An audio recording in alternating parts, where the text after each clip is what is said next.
문답이라고 할 수가 있어요. 이것이 우리 장로교 신앙생활의 또 신조의 교리의 뼈대라고 할 수가 있습니다. 거기에 첫 번째 그 문답이 뭔가 하면 사람이 제일 되는 목적이 뭐냐라는 질문을 하고 거기에 대답이 사람이 제일 되는 목적은 하나님을 영화롭게 하는 것과 영원토록 그를 즐거워하는 것이다 라고 그렇게 답을 써놨습니다. 그러니까 사람이 제일 되는 존재의 목적이 뭐냐?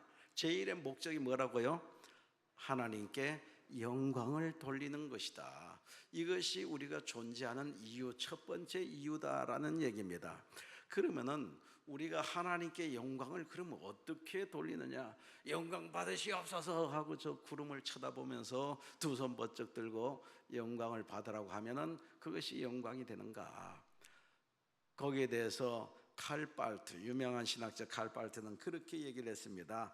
예배는 인간이 하나님 앞에 할 수 있는 가장 중대하고 가장 긴급하고 가장 영광스러운 행동이다 라고 그렇게 말을 했습니다. 자, 우리가 하나님께 영광을 돌리는 것이 인간의 존재의 제1의 목적인데, 그러면 하나님께 영광을 어떻게 돌리느냐, 구체적으로 어떻게 해야지만 하나님께서 영광을 받으시느냐 라고 에 대한 그 대답에 칼발트는 얘기하기를 바로 하나님께 예배하는 것이 하나님께 가장 큰 영광을 돌리는 길이다 라고 했습니다. 이거보다도 더 중요하고 이거보다 더 긴급한 것은 없다. 예배가 하나님께 영광을 돌리는 제1의 방법이다. 아멘 하면 입이 부르틀 것 같아가지고 아멘을 안 하시기로 작정하셨습니까? 예배가 하나님께 영광을 돌릴 수 있는 제1의 가장 긴급하고 가장 중요한 행위라는 사실을 깨달으시기 바랍니다. 그래서 우리가 뭐 그 사람 신앙 좋다, 뭐 열심히 한다 아무리 떠들어도 예배에 나오지 않는다라면 그 사람은 하나님께서 일단 접어놓고 보는 사람이에요. 예배 참여도가 아주 불성실하다 그러면 하나님께, 사람은 어떻게 볼지 모르지만은 하나님께서는 그 사람을 별로다라고 생각을 하신다라는 얘기입니다. 여러분 좀 부족해도 여러분 예배만은 빠지지 않기를 바랍니다. 교회에서 정한 모든 공적 예배에 빠지지 말아야 돼요. 일단 거기에 꾸역꾸역 나오기만 해도 하나님께서 영광을 받으시고 기뻐하신다는 얘기예요. 좀 못나도, 좀 열심을 못해도 예배에 빠짐없이 참여할 수 있는 여러분 되시길 바랍니다. 전도도 좋고 봉사도 좋고 선교도 좋고 뭐 교육도 좋고 다 중요하지만은 그러나 예배보다는 중요할 수가 없다. 예배가 가장 우선적이다라는 것을 말씀하고 있습니다. 유명한 설교자가 있습니다. 웨런 위어스비라고 하는 사람이 있는데, 이 목사님이 이제 늙어서 은퇴를 하시고 은퇴를 하고 책을 썼습니다. 참된 예배를 회복하라 라고 하는 그런 제목으로 책을 썼는데, 이 목사님의 얘기가 뭔가 하면은 나는 강단에 그동안 설교하기 위해서 섰지 예배하기 위해서 선 적이 없다라고 고백을 했어요. 자기는 목사니까 평생 목회를 하면 강단에 서서 설교를 하는데 예배 때마다 나는 예배 설교를 어떻게 할 것인가 그것만 생각하고 설교를 위해서 섰지 내가 온 인격체를 하나님 앞에 바치는 예배를 위해서 선 적이 없다라고 하면서 회개하면서 고백을 했어요. 그래서 만약에 하나님께서 나에게 다시 한번 목회할 수 있는 기회를 주신다라면은 나는 하나님 앞에 연락되는 진정한 예배자가 되고 싶다라고 그렇게 고백을 했어요. 목사가 빠지기 쉬운 함정이 뭔가 하면은 정말 중요한 이 예배 시간에 하나님을 우러러보고 하나님을 생각하면서 하나님께 영광을 돌리는 예배보다는 오로지 설교에만 관심이 있고 설교에만 집중되고 설교에 온 모든 생각과 정신이 다 빠져 있으니까 진정 하나님이 기뻐하시는 예배를 드린 적이 없다는 얘기예요. 그래서 이게 목사가 강단에서 큰 소리 치면서 정작 하나님 앞에 예배는 제대로 드리지 못했던, 그런 우리 성도님들의 그 착각이라든가 아니면 실수가 많이 있습니다. 방송에서 방송하겠다라고 열심히 하면서 예배는 참석 안 하고 방송만 하고 있다라면 나는 평생 교회 와서 열심히 봉사했지만 예배는 드린 적이 없다, 이런 모순에 빠질 수가 있어요. 그러니까 예배는 일단 드리고 방송실에 가서 방송도 헌신하고 봉사하고, 예배 드리고 주일학교 가서 주일학생들 가르치고 해야 되지, 그거 하느라고 정작 자기는 예배 드리지 못하는 이런 실수를 할 경우들이 많이 있거든요. 여러분 그런 실수하지 않길 바랍니다. 안내 쓰고 또 뭐하고 다 좋습니다. 근데 그거는 일단 예배가 먼저다 이거예요. 예배를 드리고 내가 2부 예배 안내를 맡았다 그러면 예배 드리고, 그리고 1부에 나와서 예배 드리고 아니면 3부에 예배 드리고 2부 때는 온전히 봉사하는 거예요. 밖에서 안내하고 안에서 안내하든. 그래서 내가 안내를 그 시간을 갖다 예배로 생각을 해버리고 떼면 안 된다라는 얘기. 예배 공간에 있으니까 방송실에 앉아서 열심히 막 조작하고 이거 띄워주고 이거 했으니까 나도 예배 드렸다라고 그렇게 말을 해서는 안 된다. 그 사람이 매일 참석해도 예배는 드리지 못한 그런 잠들을 범할 수가 있다라는 얘기. 그래서 이분의 참 고백이 제 가슴에 와 닿습니다.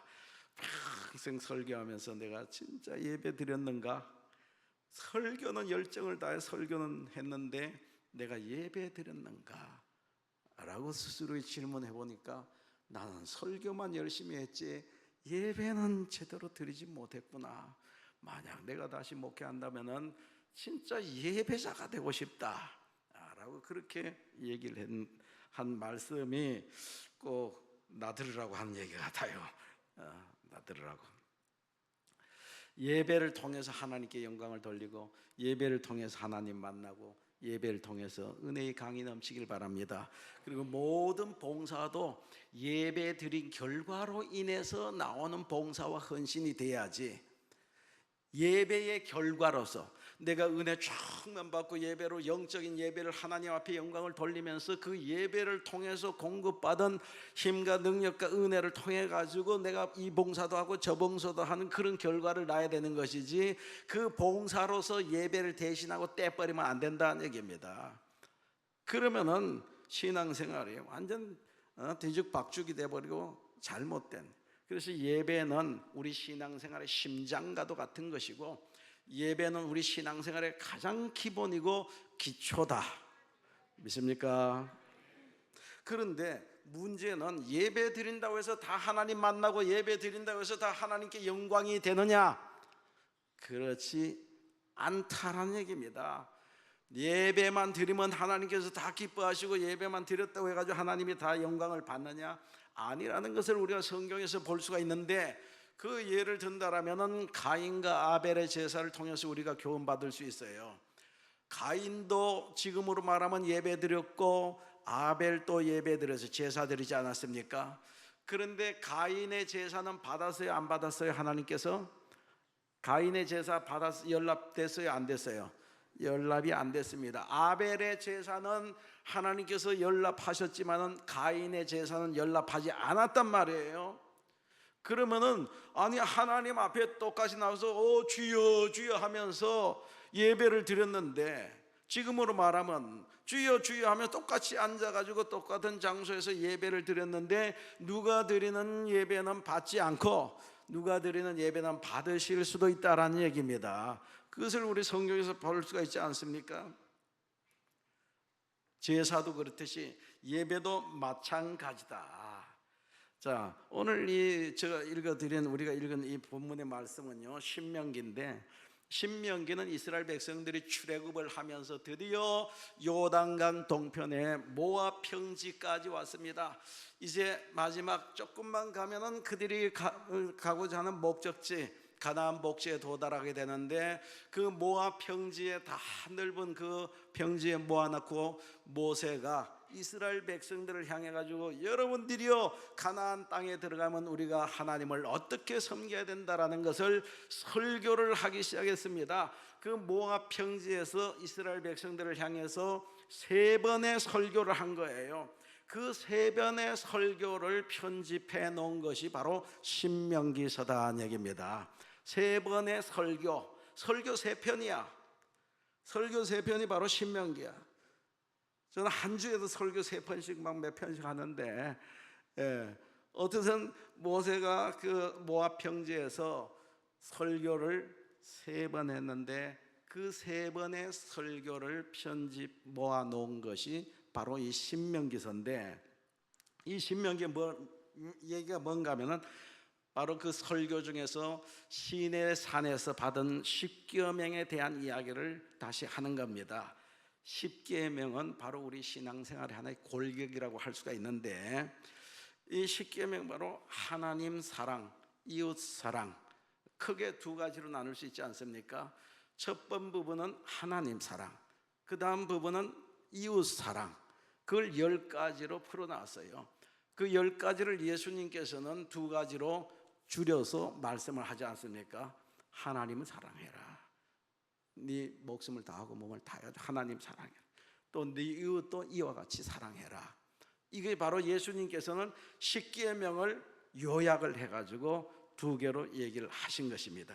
자, 그러면은 십계명 속에서 우리 하나님, 오늘 말씀이 바로 십계명을 다시 한번 출애굽기서에서 했던 그 십계명을 신명기서에서 모압 평지에서 이스라엘 백성들에게 다시 풀어서 설명을 하면서 십계명을 강조를 하고 있는데, 그러면 첫 부분에 하나님을 사랑하라, 하나님을 사랑하고 하나님께 영광을 돌리는 방법에 대해서 얘기를 하고 있습니다. 십계명은 첫 부분 하나님에 관한 이 1계명, 2계명, 3, 4계명까지 예배에 대한 이야기예요. 바로 1계명은 뭔가 하면은 예배의 대상, 예배의 대상이 누구냐?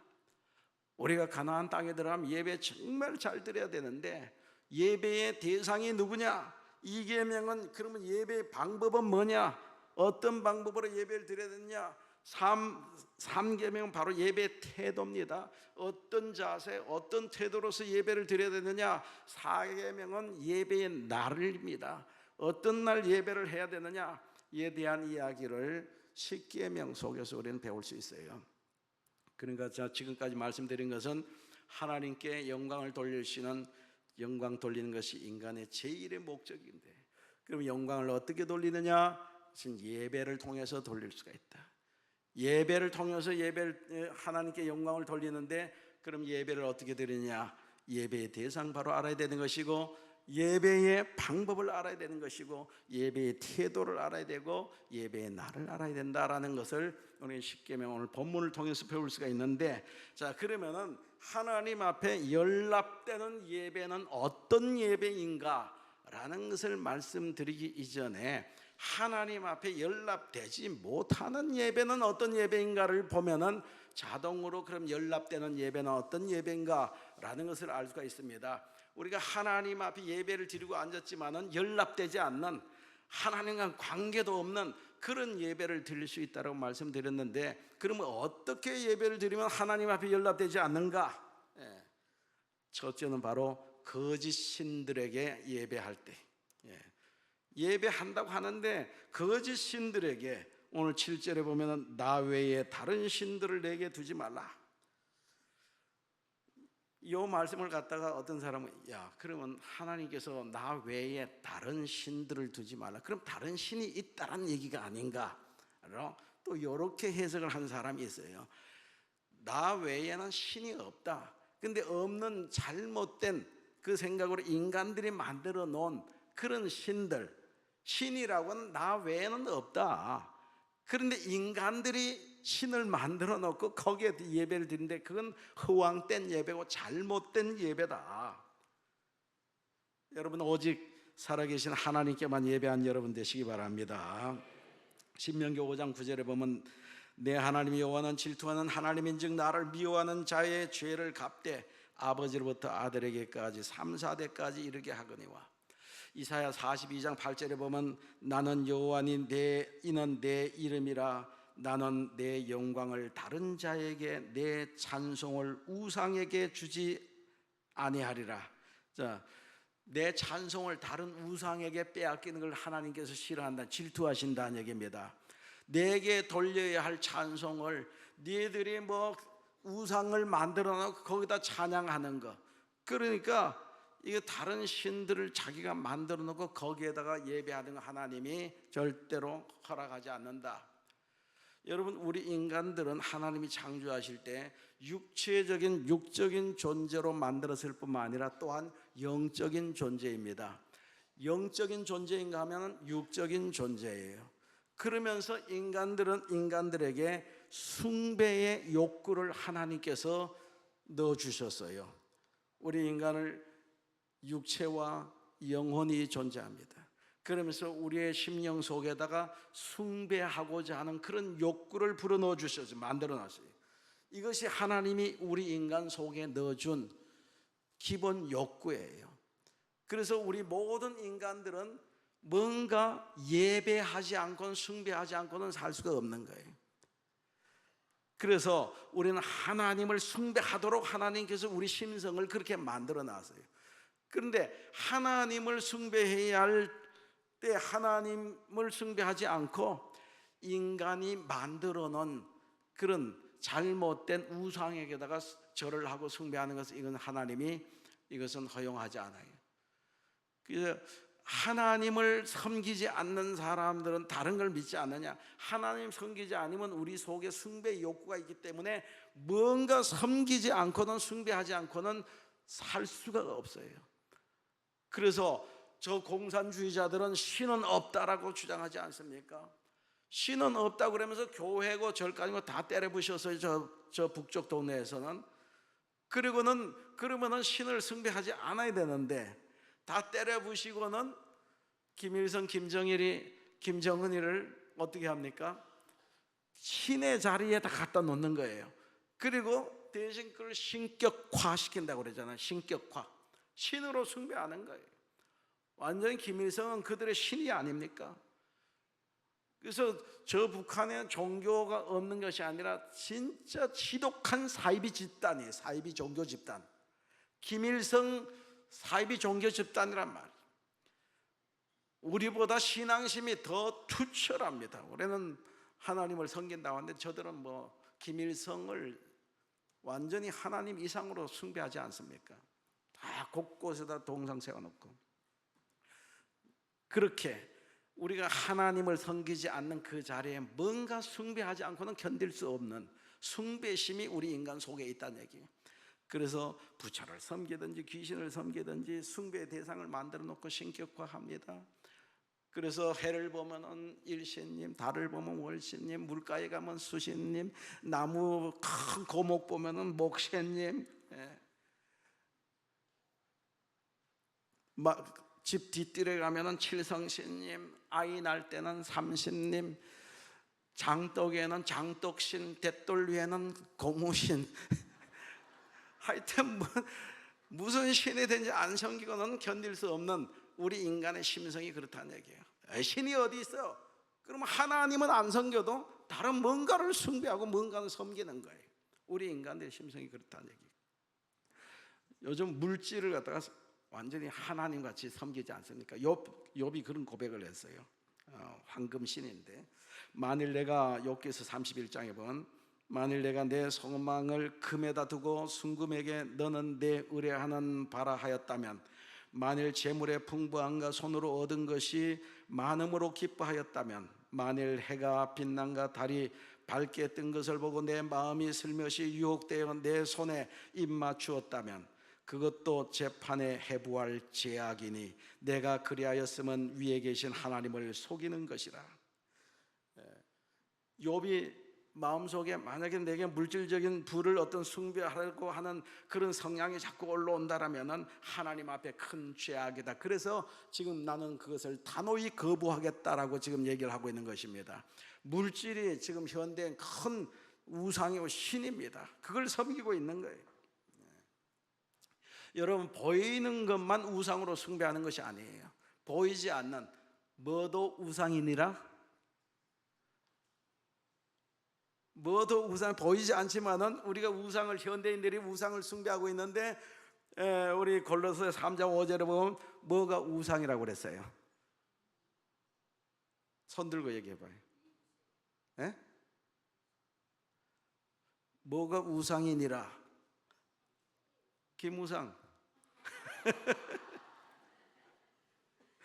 뭐가 우상 숭배라고 그랬죠?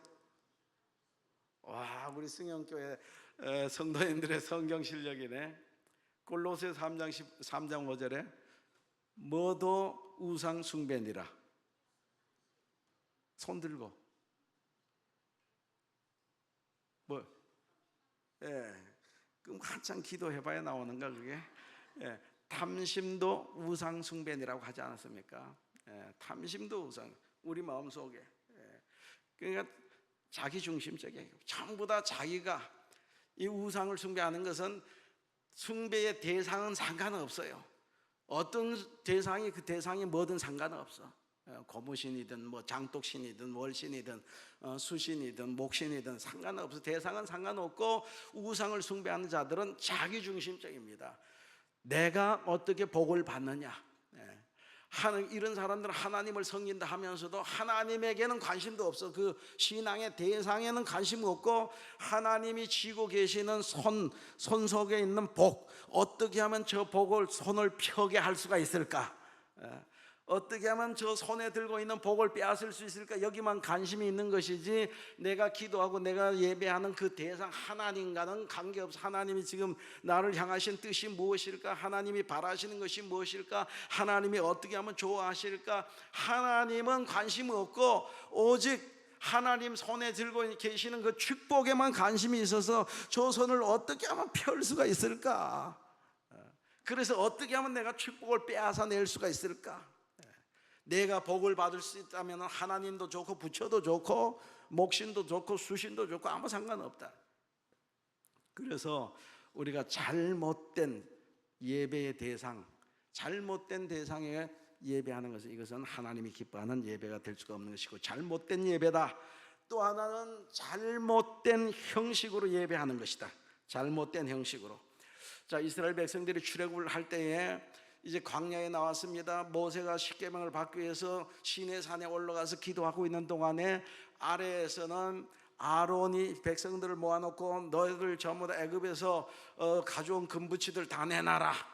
우리 하나님의 형상을 만들어 놓고 그 하나님 앞에 예배하자. 그래서 다 금부치 모아가지고 뭘 만들었어요? 황금 송아지를 만들었잖아요. 황금 송아지를 만들어 놔놓고 이것이 우리를 인도하시는 하나님이시다 라고 하면서 그 신상을 만들어 놓고 거기에다가 절을 하고 난리 났습니다. 십계명을 받아온 모세가 그 모습을 보면서 너무너무 화가 나서 십계명 돌비를 던져버리지 않습니까? 그런 일이 있었습니다. 자, 하나님을 섬긴다고 하는 거예요. 지금 그들이 다른 걸 섬기는 게 아니에요. 분명히 하나님을 섬기는 거예요. 그런데 하나님을 황금 송아지로 만들어 놓고, 그리고 이게 하나님이다, 우리를 인도하시는 하나님이다 라고 하는 그런 모습들, 그런 모습이 있을 수가 있어요. 우리가 하나님을 자기 나름대로 상상하면서 이게 하나님이시다, 자기 나름대로 규정하고 판단하고. 저기 뉴멕시코에 그 마리아 루비오라고 하는 사람이, 한 여인이 있었는데, 그 브리또라고 하는 거 있잖아요. 그 멕시코 사람들이 좋아하는 음식, 피자판 같이 만드는, 거기에다가 여러 가지 뭐 콩, 고기, 야채 쭉 넣어가지고 말아가지고 먹는 그 브리또가 있잖아요. 그 브리또를 만들기 위해서 토르티아, 그러니까 이제 피자판 같이 이제 우선 펴가지고 동그랗게 하는 거예요. 토르티아를 구워서 그 위에다가 이제 여러 가지 넣잖아요. 그 토르티아를 굽는데 후라이팬에다가 굽기 위해서 이제 펴가지고 올려놔 놓고 굽습니다. 딴 데 정신을 팔다가 보니까 막 타는 연기가 올라오는 거예요. 딱 뒤집어 보니까 보는 순간에 그 탄 모습이 예수님 얼굴이야. 예수님 얼굴과 너무나 똑같은 겁니다. 예수님 얼굴이 왜 가톨릭에서 그림 그린 예수님 모양 있잖아요. 너무너무 흡사한 겁니다.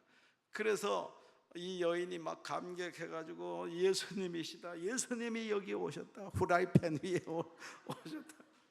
그래서 그 도르티아를 갖다가 예수님 얼굴에 그 도르티아를 놓고는 신부님을 불러가지고 미사를 드리고, 그리고 그걸 유리관을 만들어서 거기다 솜을 넣고 솜 위에다가 그 예수님 얼굴 모습에 그 도르티아를 올려놔 놓고, 그리고 뒤뜰에다가 제단을 만들고 제단 위에다가 고이 모셔놓고 예수님이 여기에 오셨다, 임재하셨다라고 하면서 소문을 내가지고 사람들이 얼마나 예배를 드리러 오는지, 한 달에 이게 나온 기사입니다. 한 달 만에 8,000명이 왔고 2년간 35,000명이 왔어요.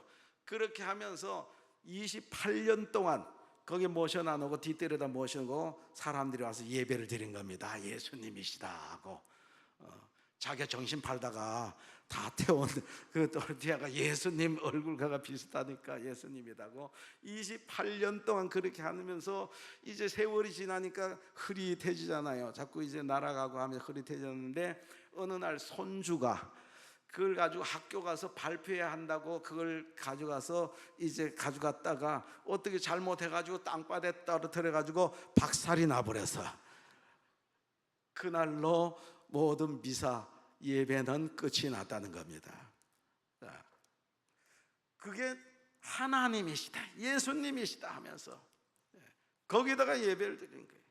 중국 오지에 어떤 사람 사진 작가가 사진을 딱 찍었는데 겨울에 눈이 녹은 부분이 있고 안 녹은 부분이 있어 사진을 딱 찍어가지고 빼보니까 예수님이 떡 나타나는 거, 사진 속에 그 있잖아요. 우리 액자 있지 않습니까? 아이고, 그걸 준비를 한번 띄워보면 좋은데, 그게 예수님이라고 눈이 얼룩얼룩하게 녹고 뭐 수염같이 보이기도 하고 예수님의 눈 모습도 보이고, 이게 예수님이시다라고 하면서 거기에다가 대고 맨날 기도하고 한 사람들 있지 않습니까? 어떤 사람은 다름이질하다 딴 생각하고 다름이 올려놓고 딴 생각하다가 옷이 그냥 늘어붙어 버려서 다름일 때 보니까 꼭 예수님 얼굴, 사람 얼굴 같아. 이야, 여기 예수님이 임재하셨다고 거기다 대고 예수님 하고 기도를 한 사람도 있었다는 겁니다. 웃기죠? 근데 웃기는데 우리도 그럴 수가 있다는 얘기예요. 마음속에 내 마음대로 어떤 주님에 대한, 하나님에 대한 그림을 그려놔 놓고 이게 하나님이시다 라고 자기 나름대로 하나님을 그렇게 그리는 겁니다. 이건 잘못된 것이다.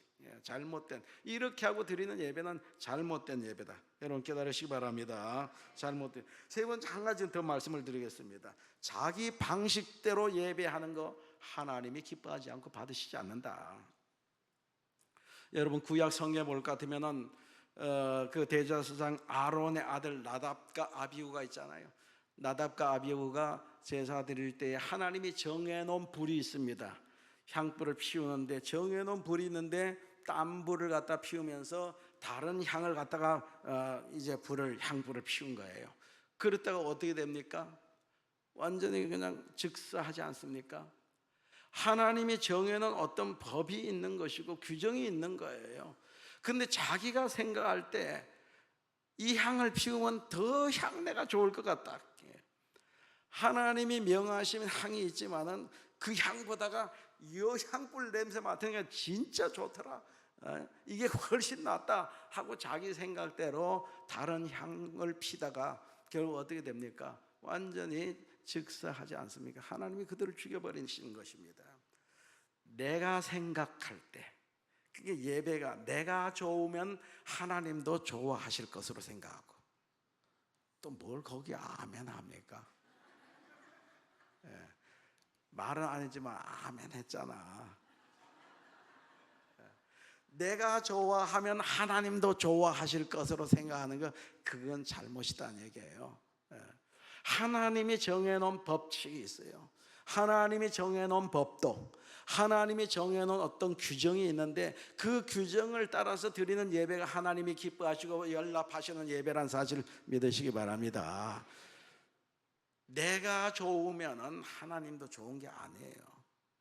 내가 좋아하는 향불, 향기로운 향이지만은 그러나 하나님께서 정했는데 왜 네가 그걸 피우느냐 하고 그냥 죽이지 않아요. 이게 바로 오늘 우리에게 주는 교훈입니다.